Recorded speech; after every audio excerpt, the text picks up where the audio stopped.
The arrival.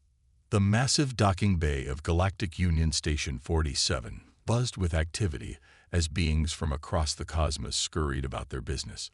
Amidst the cacophony of alien languages and the whir of anti-grav units, a small shuttle emblazoned with the Earth Interstellar Exchange Program logo touched down. As the airlock hissed open, a collective hush fell over the nearby aliens.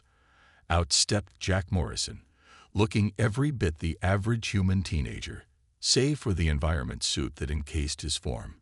His eyes, visible through the helmet's transparent faceplate, darted around in wonder at the menagerie of life forms before him. "Welcome to GU-47, Terran Morrison," a multi-limbed being chirped, its translator struggling to convey the complexity of its native tongue. "I am Sintka, your liaison. Please follow me to decontamination." Jack grinned, his excitement palpable even through the suit. "Thanks. This is amazing. I can't wait to meet everyone." As they made their way through the station's winding corridors, Jack couldn't help but notice the wide berth other beings gave him. Whispers in a dozen languages reached his ears, the word Deathworlder recurring frequently. After a thorough decontamination process that left Jack feeling like he'd been through a car wash, Sintka led him to his quarters. "Your academic schedule begins tomorrow," the alien informed him. "First period is physical education with instructor Zixlorp. Do try not to alarm your classmates unduly." Jack's brow furrowed. Alarm them? Why would I? But Sintka had already scuttled away, leaving Jack alone with his thoughts and a room full of alien furnishings he couldn't quite figure out how to use.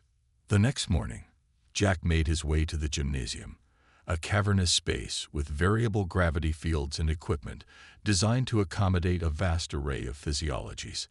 As he entered, conversations died, and dozens of alien eyes, stalks, and sensory organs swiveled in his direction.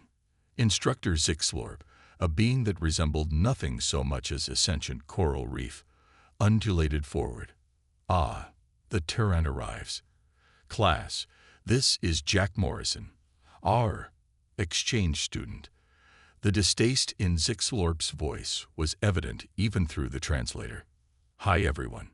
Jack waved, trying to appear as non-threatening as possible. "I'm really excited to learn about all your different ways of staying fit." A gelatinous blob quivered and spoke, its words translated into a high-pitched whine. "Is it true that you can crush Durasteel with your bare hands?" Jack laughed. "What? No, of course not. I'm just a regular guy." "But you come from a death world," a crystalline being chimed in, its facets reflecting the gym's lights. "Your very breath could melt our exoskeletons." Now, Zixlorp intervened, its tendrils waving in what Jack assumed was a calming gesture. "I'm sure the Terran knows better than to exhale too forcefully in our direction. Let us begin with some simple calisthenics." What followed was anything but simple. The warm-up involved navigating gravity fields that shifted from near zero to crushing force in the blink of an eye. While his classmates struggled to maintain their forms, some quite literally, in the case of the more amorphous species, Jack found himself bounding effortlessly through the course. "Terran Morrison." Zixlorp's voice crackled with irritation. "Please refrain from showing off. This is not a competition." Jack landed lightly beside the instructor, barely winded. "I'm not showing off, honest. This is just normal for me. Maybe you could turn up the gravity a bit." A horrified gasp rippled through the class. Zixlorp's tendrils twisted into knots. "Turn up the... Are you mad? Any higher and half the class would be reduced to quantum foam."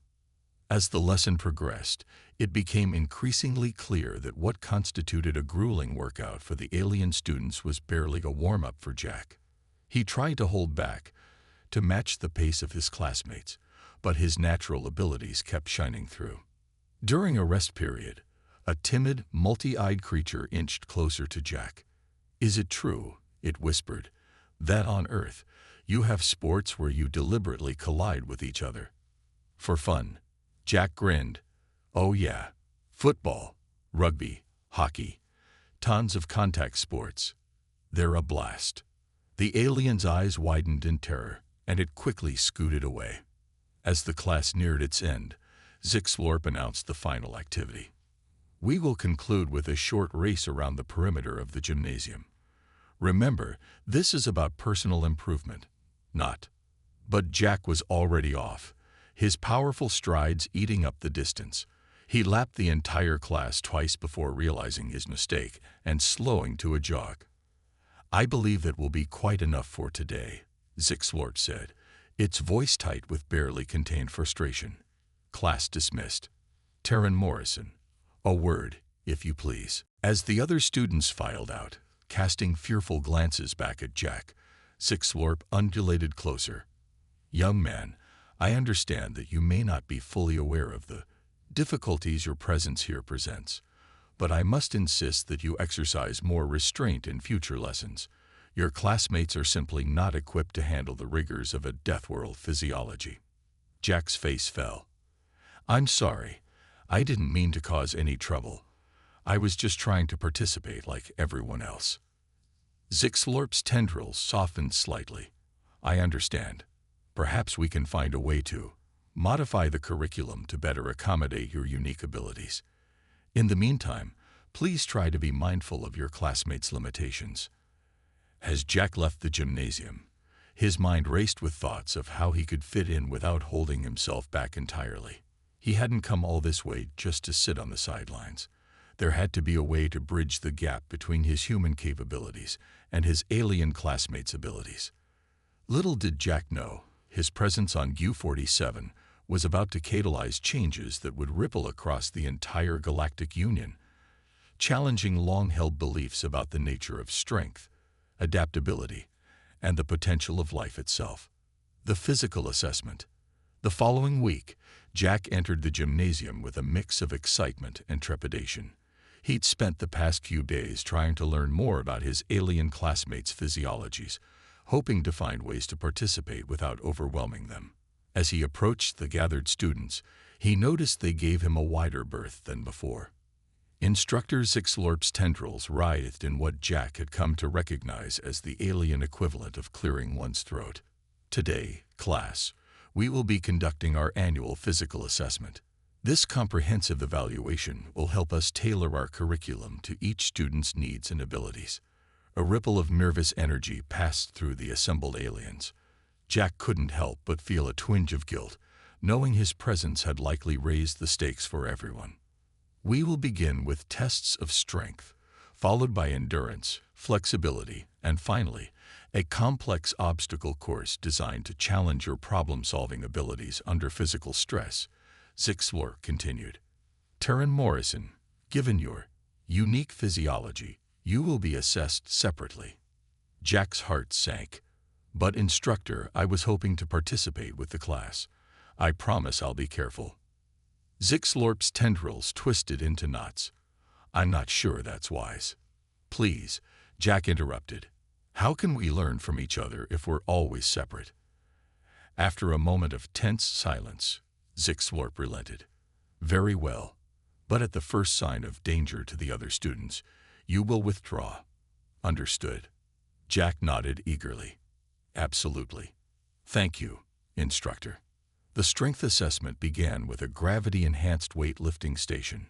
One by one, the alien students approached, each lifting impressive loads that would have crushed most Earth creatures. When it was Jack's turn, he stepped up to the apparatus, carefully gripping the bar. Begin with the setting used by Glixnorp, Zixlorp instructed, indicating a towering muscular alien that resembled a sentient sequoia. Jack nodded, bracing himself. He lifted, expecting resistance, but the weight came up so easily he nearly threw it through the ceiling. Whoops. Sorry about that, he said, carefully setting it down. Maybe we should try a higher setting. What followed was a display of strength that left the alien students in awe. Jack lifted weight after weight, each one theoretically impossible for a being of his size and mass. Even Glixnorp's bark-like skin seemed to pale as Jack surpassed his personal best. Enough. Zixlorp finally called out, its tendrils quivering. Moving on to the endurance test. The endurance assessment involved running laps in a variable gravity field. Jack tried to pace himself, but even at what felt like a leisurely jog, he quickly outpaced his classmates. After 30 minutes, when most of the aliens were gasping for breath, or whatever passed for breathing in their species, Jack had barely broken a sweat. How?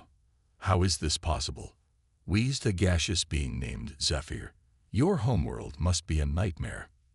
Jack shrugged, feeling uncomfortable with the attention. I guess Earth is pretty challenging, but it's home, you know. We've got mountains, oceans, deserts, all kinds of environments. You adapt. The flexibility test proved to be Jack's weakest area, much to the alien's relief. While he couldn't match the liquid grace of the more amorphous species, his human joints and muscles still allowed for an impressive range of motion. Finally, it was time for the obstacle course.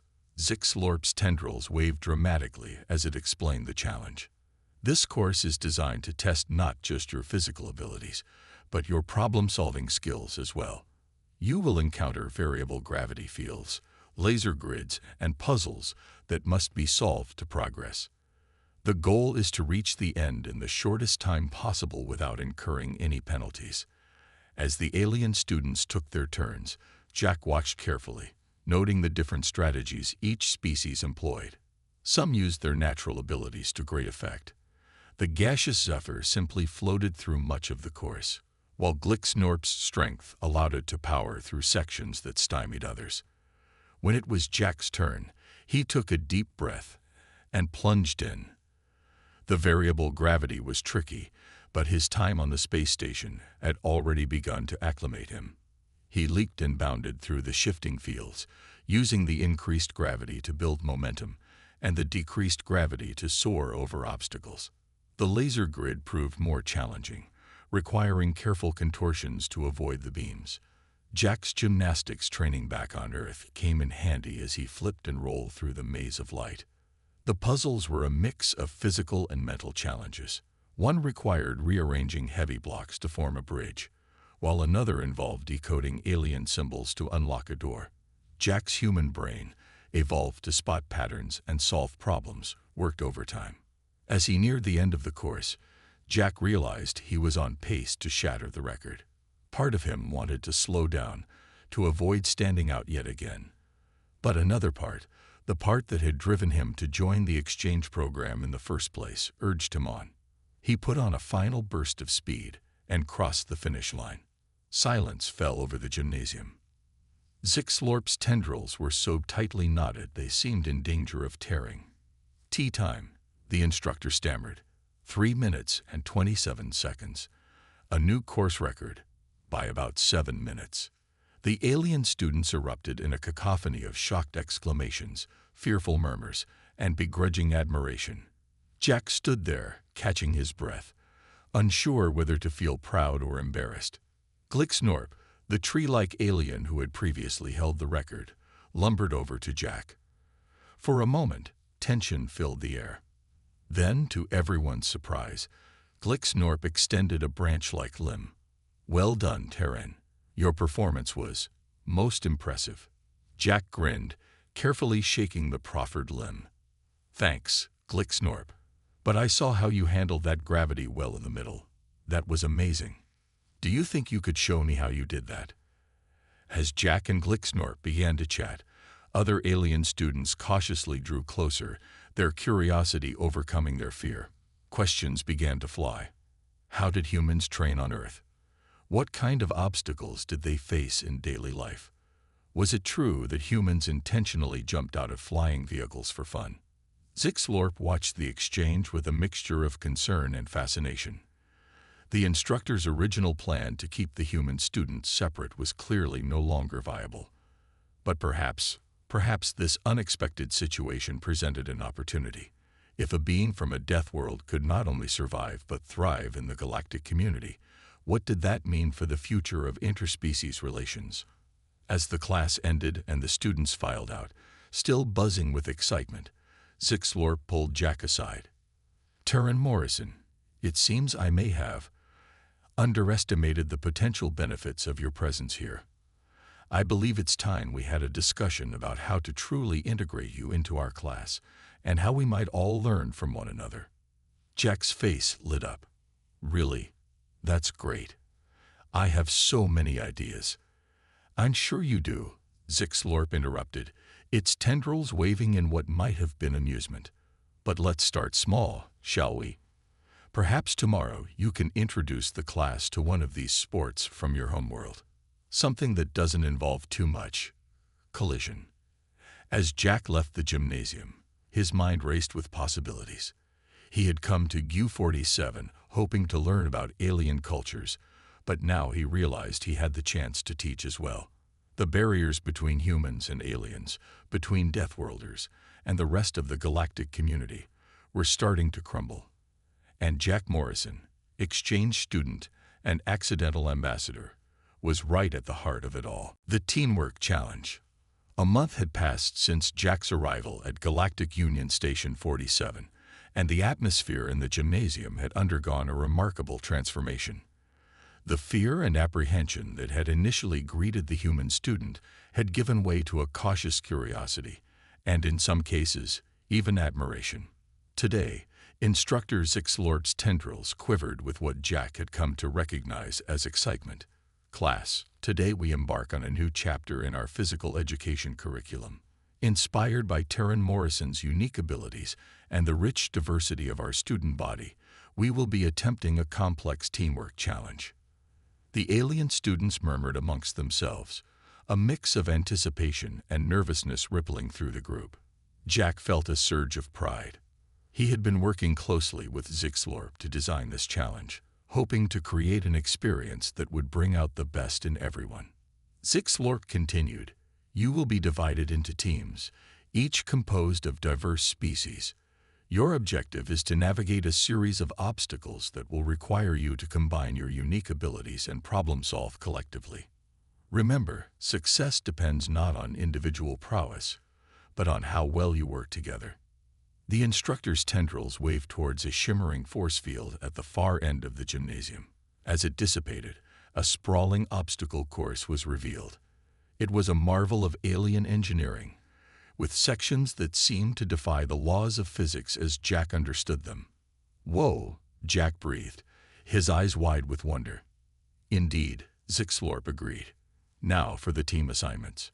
Jack found himself grouped with Glixnorp, the tree-like powerhouse, Zephyr, the gaseous entity, and Kix, a silicon-based crystalline being. As they huddled to strategize, Jack couldn't help but grin at the unlikely assemblage. "Okay, team," he began. "We've all got different strengths. Let's figure out how to use them." Glixnorp's bark creaked as it spoke. "I can provide stability and strength where needed. My gaseous form allows me to scout ahead and pass through narrow spaces," Zephyr added, its voice a soft whisper. Kix's crystalline facets shimmered. "I can refract light and energy, which may prove useful in certain scenarios." Jack nodded enthusiastically. "Great, and I can handle the high-gravity sections and any climbing that needs to be done. Let's do this." As the challenge began, it quickly became apparent that Zixlorp had outdone itself. The first obstacle was a chasm filled with swirling, multicolored mists. Zephyr took point, its gaseous body expanding to analyze the mists. "Caution," Zephyr reported. "The mists appear to have varying effects on solid matter." Jack's mind raced. "Kex, can you use your refractive abilities to create a safe path?" The crystalline being chimed in agreement, extending faceted limbs that bent the light around them, revealing a twisting but navigable route through the mists. They proceeded carefully, with Glixnorp anchoring the group against the unpredictable currents. Jack found himself marveling at how quickly they had learned to work together, each member instinctively covering for the other's vulnerabilities. The next challenge was a vertical climb through alternating fields of intense gravity and zero-G here. Jack's human physiology proved invaluable. He bounded up through the zero-G sections, securing anchors for his teammates. Glixnorp's strength was crucial in the high-gravity zones, its root-like appendages providing stable handholds. As they neared the top, They encountered a puzzle lock that required simultaneous input from 4 different types of appendages. Jack grinned at his teammates. Talk about playing to our strengths. Working in perfect sync, they activated the lock. A door slid open, revealing a chamber that pulsed with crackling energy. Kix's facets flickered rapidly. Analysis indicates high levels of radiation, unsafe for organic life forms. Jack felt his heart sink, but Zephyr billowed forward. I am unaffected by such energies. I shall traverse the chamber and seek a way to neutralize it. As Zephyr navigated the hazardous room, Jack turned to Kex. Can you communicate with Zephyr through the radiation? The crystalline being chimed affirmatively, its facets realigning to transmit and receive information. Through this improvised comm system, they guided Zephyr to a control panel. With Jack's instructions relayed through Kex, Zephyr was able to reroute the energy, making the chamber safe for the rest of the team. The final challenge was a massive anti-gravity arena filled with floating platforms and swirling debris. A glowing orb hovered at the center, their ultimate goal. We need to think 3-dimensionally, Jack said, his mind already plotting trajectories. Glicksnorp rumbled in agreement. I can launch you towards the central platforms, Terran Morrison. Good idea, Jack nodded. Zephyr, can you help control our movement through the space? And Kix, we'll need your refractive abilities to spot safe routes through the debris. What followed was a breathtaking display of interspecies cooperation. Glicksnort's powerful limbs catapulted Jack into the anti-grav field. Zephyr expanded its gaseous form to create subtle air currents, fine-tuning Jack's trajectory. Kix's crystalline body shimmered, bending light to reveal hidden dangers and safe passages. Jack bounced from platform to platform, his human reflexes and spatial awareness allowing him to adapt quickly to the zero-G environment. With his teammates' guidance, he navigated the chaotic space, finally reaching the central platform. As his hand closed around the glowing orb, a chime resonated through the gymnasium. They had completed the challenge. Instructor Zixlort's voice boomed over the intercom, thick with emotion. Remarkable. Simply remarkable. In all my cycles of teaching, I have never seen such seamless cooperation between such diverse species. As the team reunited on solid ground, they were met with tentative applause from their classmates. Jack looked at his alien teammates, seeing not just respect in their eyes, or equivalent sensory organs, but genuine camaraderie. Glicksnorp's bark rustled in what Jack had learned was laughter. Perhaps there is something to be said for the adaptability of Deathworlders. Zephyr swirled in agreement. Indeed. Your quick thinking saved us more than once, Terran Morrison. Kix chimed, its facets glowing warmly. It would seem that our differences, when properly leveraged, are our greatest strength. Jack felt a lump in his throat. This was why he had come to GU-47, not just to learn about alien cultures, but to prove that humans could be a positive force in the galactic community. Instructor Zixlorp undulated forward, its tendrils waving in excitement. Students, today you have demonstrated the true potential of interspecies cooperation. The challenges we face in this vast universe are not meant to be overcome alone. It is through unity, through celebrating and utilizing our diverse abilities, that we can achieve greatness. As the class dispersed, chattering excitedly about the challenge, Jack lingered behind. Thank you, instructor, he said softly, for giving us, this chance. Zixlort's tendrils gently patted Jack's shoulder. No, Terran Morrison. Thank you for showing us that even a Deathworlder has much to teach about life. As Jack left the gymnasium, he felt a profound sense of accomplishment. The barriers that had once seemed insurmountable were crumbling. In their place, a new understanding was taking root, one that recognized strength not in uniformity, but in diversity. And Jack Morrison, once an outsider, was now at the heart of this galactic revolution. The cultural exchange. As the weeks passed, the physical education class on GU-47 had evolved into something unprecedented in the history of the Galactic Union. What had once been a standard curriculum designed to accommodate the lowest common denominator among various species had transformed into a vibrant laboratory of interspecies cooperation and cultural exchange. Today, Jack stood before his classmates, a mixture of excitement and nervousness coursing through him. Instructor Zixlort's tendrils waved encouragingly as it addressed the class. Students, as part of our ongoing initiative to broaden our understanding of different species' approaches to physical fitness and teamwork, Taryn Morrison will be introducing us to a human recreational activity today. Jack took a deep breath and stepped forward. Thanks, instructor. So I thought long and hard about which Earth sport to share with you all. I wanted something that could be adapted for different physiologies, something that emphasizes teamwork, and something that's, well, fun. So today we're going to try playing basketball. A ripple of curious murmurs swept through the alien students. Glicksnorp's bark creaked as it raised a branch-like limb. Taryn Morrison, could you explain the objective of this basketball? Jack grinned. Sure thing. The basic idea is to get this ball. He held up a regulation basketball he'd replicated in the station's matter synthesizer, through that hoop. He pointed to a hovering ring he'd set up at one end of the gym. You score points by getting the ball through the hoop. The catch is, you can't just carry the ball. You have to bounce it as you move, or pass it to a teammate. Zephyr swirled in confusion. But Jack, some of us lack solid appendages for bouncing or throwing. Great point, Zephyr. Jack nodded.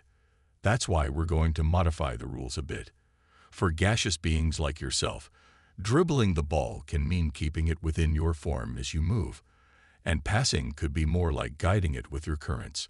We'll figure out adaptations for everyone. Kix's crystalline form shimmered. And what of defense? How does one prevent the opposing team from scoring? Another excellent question, Jack said. In traditional basketball, you'd try to block shots or steal the ball. But given our diverse physiologies, we'll focus more on positioning and teamwork to intercept passes or make scoring difficult. As Jack continued explaining the adapted rules, he could see excitement building among his classmates. Even instructor Zixlort's tendrils were waving in what Jack had come to recognize as eager anticipation. They divided into teams, carefully balanced to include a mix of physiologies. As the game began, it was clear that this version of basketball was unlike anything ever seen on Earth or in the Galactic Union. Glicksnorp used its height and reach to great effect, easily scoring and blocking shots. Zephyr proved to be an unpredictable player, its gaseous form allowing it to swiftly carry the ball across the court in unexpected directions. Kix's crystalline body refracted light in confusing patterns, making it difficult for the opposing team to track its movements. Jack found himself marveling at how quickly his alien classmates adapted to the game. They weren't just playing. They were innovating, finding ways to use their unique physiologies to excel at this new challenge.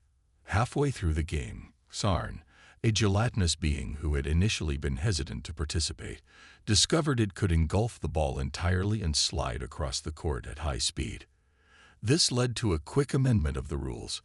Ball carriers could only retain possession for 5 seconds before needing to pass. As the game progressed, the gymnasium filled with a cacophony of excited shouts, crystalline chimes, rustling bark, and the whoosh of gaseous beings rushing past. The scoreboard, hastily reprogrammed to handle the unique point system they'd devised, flickered rapidly as both teams traded baskets. In the final seconds, with the scores tied, Jack found himself with the ball. The opposing team closed in, a wall of diverse alien physiologies blocking his path to the hoop.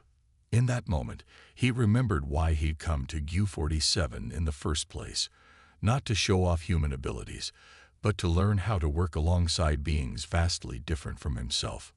With a grin, he passed the ball to Zephyr, who swirled it through a gap in the defense. Kix, anticipating the move, redirected the ball with a precisely angled facet, sending it arcing towards the hoop. Glicksnorp, positioned perfectly, reached out with a branch-like limb to tip the ball through the hoop just as the signal for the end of the game sounded. The gymnasium erupted in a chorus of cheers, chirps, chimes, and other alien sounds of celebration. As the teams came together, there were no losers, only a group of beings from across the galaxy, united in the joy of play and discovery. Instructor Zixlorp undulated forward, its tendrils quivering with excitement. Terran Morrison, I must admit I had my doubts when you first proposed this activity. But what I've witnessed today goes beyond mere physical education. This, basketball, has taught us all a valuable lesson in adaptation, cooperation, and the unexpected joy of facing new challenges together. Jack felt a warmth spreading through his chest. Thank you, instructor, but I can't take all the credit. Everyone here brought something unique to the game. We created this together. As the class dispersed, chattering excitedly about the game and proposing modifications for future matches, Jack found himself surrounded by his alien classmates.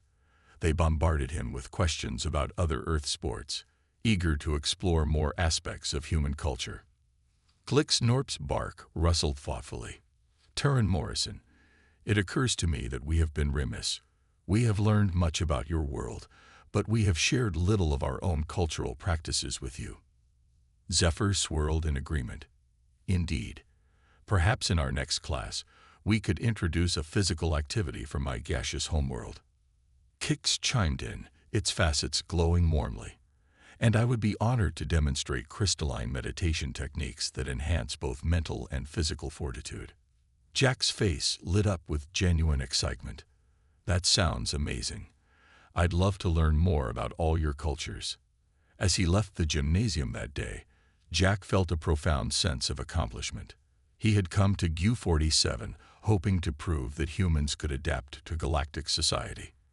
Instead, he had sparked a cultural exchange that was breaking down barriers and fostering genuine understanding between species. The human game of basketball had become a catalyst for something much bigger. A true interstellar community, where differences were not just tolerated, but celebrated as sources of strength and innovation. And Jack Morrison, once an outsider, found himself at the heart of this peaceful revolution, eager to learn and grow alongside his new alien friends. The final test. As the academic year on Galactic Union Station 47 neared its end, a palpable sense of anticipation filled the air. The physical education class that had once been a source of trepidation for many alien students had transformed into the most eagerly awaited part of their day. Under the guidance of instructor Zixlorp, and with the catalyst of Jack Morrison's presence, the class had become a melting pot of interstellar cultures and abilities. Today, however, was different. As the students filed into the gymnasium, they found instructor Zixlorp waiting for them, its tendrils twisted into complex knots that Jack had learned to interpret as a sign of both excitement and anxiety.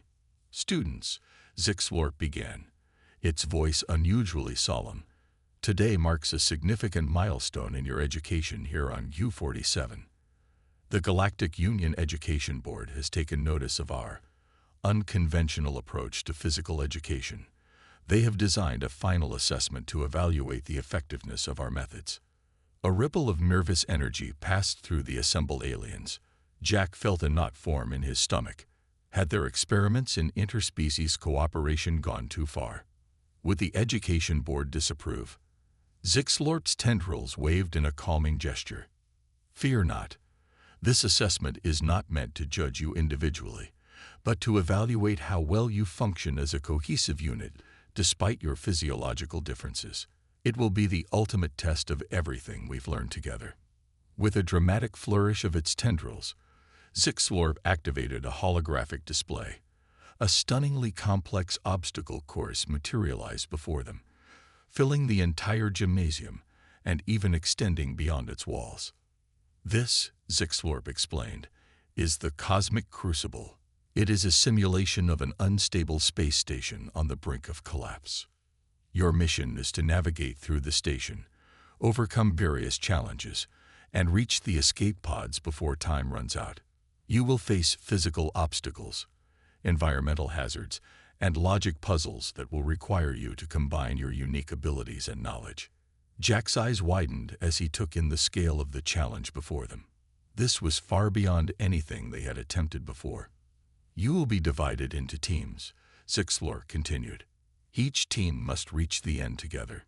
If even one member fails, the entire team fails. Remember, this is not just about physical prowess or individual problem solving. It's about cooperation, adaptation, and utilizing each other's strengths." As the teams were announced, Jack found himself grouped with familiar faces: Glixnorp, Zephyr, Kix, and Tarn. They huddled together, a strange assemblage of terrestrial, gaseous, crystalline, and amorphous beings, united by their shared experiences over the past year. "All right, team," Jack said, his voice filled with determination. "We've got this. We've been preparing for this all year without even knowing it." Glixnorp's bark creaked in agreement. "Indeed, each challenge we've faced has been building towards this moment." The simulation began, and chaos erupted. The floor beneath them shuddered and buckled, simulating the space station's instability. Holographic fires sprang up, blocking paths and creating zones of intense heat. Debris floated in zero-G sections, while other areas experienced crushing gravity. The team moved as one, their diverse abilities complementing each other perfectly. Zephyr scouted ahead, its gaseous form immune to many of the environmental hazards. Kix used its crystalline body to refract dangerous energy beams, creating safe passages. Glixnorp's strength and stability proved invaluable in the high-gravity zones. Jack found himself in a familiar role, the adaptable generalist. His human physiology, while not specialized, allowed him to assist each of his teammates in turn. He helped Xarn navigate physical obstacles, translated complex alien scripts for Kix, and used his problem-solving skills to tackle logic puzzles that stumped the others. As they progressed deeper into the cosmic crucible, the challenges grew increasingly complex. They encountered a room filled with toxic gas, impassable for most of the team. Without hesitation, Zephyr expanded its form, engulfing its teammates in protective bubbles of breathable air as they traversed the hazard. In another section, they faced a chasm too wide to cross. Glixnorp extended its branch-like limbs, forming a living bridge for the others. Jack, bringing up the rear, noticed the strain on his friend's bark. "Hang in there, buddy," he encouraged, patting Glixnorp's trunk as he crossed. "We're almost there." The final challenge was a complex lock that required simultaneous input from 5 different types of appendages. It was as if the Galactic Union had designed it specifically for their unique team composition. Working in perfect sync, they activated the lock, and the path to the escape pods opened before them. As they raced towards the finish, alarms blaring around them, and the simulated station crumbling, Jack felt a surge of emotion. This wasn't just a test. It was a culmination of everything they had learned together. They weren't just classmates or teammates. They had become a family, bound by shared experiences and mutual understanding. With seconds to spare, they reached the escape pods. As the simulation faded away, they found themselves back in the gymnasium, surrounded by cheering classmates and a visibly moved instructor, Zixlorp. "Extraordinary." Zixlorp's voice quavered with emotion. "In all my years, I have never seen such seamless cooperation between diverse species. You haven't just completed the cosmic crucible, you've shattered every record in the Galactic Union's history." As the team celebrated, a new hologram flickered to life. An imposing figure appeared, clearly a high-ranking member of the Galactic Union Education Board. The gymnasium fell silent. "Students of GU-47, the figure's voice boomed. What we have witnessed today goes beyond mere physical education. You have demonstrated the true potential of interspecies cooperation. In light of your remarkable performance, the Education Board has decided to implement your curriculum across all Galactic Union educational institutions." A stunned silence fell over the gymnasium, quickly replaced by an eruption of cheers, chirps, chimes, and other alien sounds of joy. The figure continued. "Furthermore, We would like to extend an invitation to Terran Morrison. The Galactic Union is establishing an interspecies cooperation initiative, and we believe your unique perspective would be invaluable. Jack stood there, overwhelmed. He looked at his teammates, at Glixnorp's gnarled bark creased in a smile, at Zephyr swirling with excitement, at Kex's facets glowing warmly, at Sarn rippling with joy. He thought of the scared, excited boy who had stepped off that shuttle a year ago, and marveled at how far he had come. "Thank you," Jack said, his voice thick with emotion. "I'm honored, but any success I've had here is because of my friends, my classmates, and instructors Xlorb. We did this together." As the celebration continued around him, Jack realized that his journey was far from over.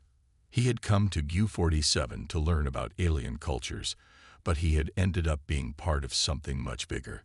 He had helped spark a revolution in how the galaxy's diverse species interacted and cooperated.